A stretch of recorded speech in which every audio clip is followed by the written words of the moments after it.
बचपन से सुनती कहानी हूँ,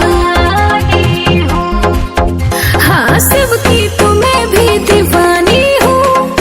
बचपन से सुनती कहानी हूँ। शादी समारी का डिमांड होता है। बस समझ जा रे पगली, महाकाल का दीवाना ब्रांड होता है।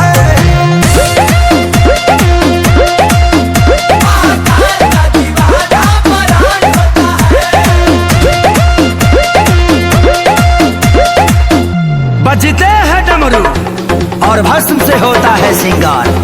बजते हैं डमरू और भस्म से होता है श्रृंगार। और इतने अद्भुत ढंग से सजते हैं मेरे सरकार। हर हर महा